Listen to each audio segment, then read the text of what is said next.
and nowadays about 40% work in the what we call settore terziario, which is tourism, services, etc. So Sardinia has a big potential for working with tourism. We only work from April till September, October, but we could do much more. But again, there is a lot to do in this regard. Coming back to us, my father was working in the marble mine here in Rosé, and he always thought that was too tight for him, and he was always dreaming to do something bigger. He used to work at the marble mine, and then he was going to the countryside, helping other people in the vineyard, or planting plants, or working anyway in what my grandfather taught him. A lot of Sardinian wines are naturally organics, but for the organic label you need to pay. So there is a lot of little vineyards that can't afford to be paid for this, but we know that the wine is organic. I don't want to tell too much about this, but there are others that have the label, and we have customers that look for it, because there's nowadays there's a bigger attention to what we eat and what we drink.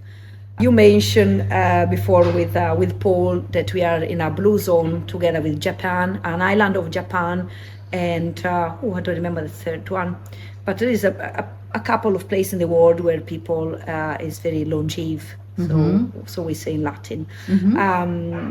I think the secret is what we eat and what we drink. Absolutely. So, tell us about yourself. How did you end up in here? So I left Ireland when I was 27, moved over to Sydney. I had a few friends over there and lived there for 10 years. During that time I met a beautiful Sardinian woman, and she dragged me back here basically. It's terrible, right beside the beaches.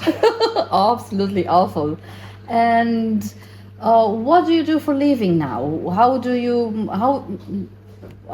you find the transition from Ireland, Australia, and Sardinia? The transition to Australia was pretty easy. I had two of my best mates were living over there already, so that was fairly straightforward. Culture's very similar and stuff like that there. Sydney's a great city. So yeah, I kind of got myself immersed in that pretty quickly.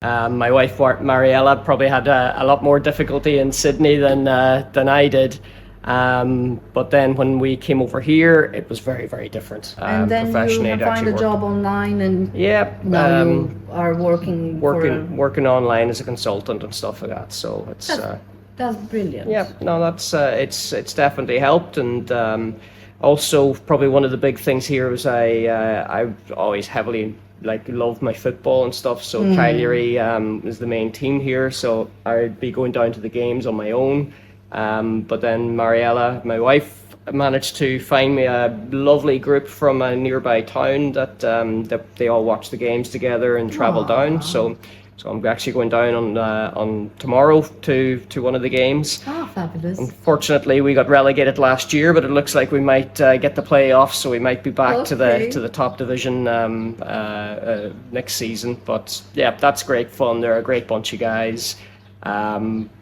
Despite the lack of communication between us, we get by and have a lot of fun. So there's always hand languages. That's the language of football and beer.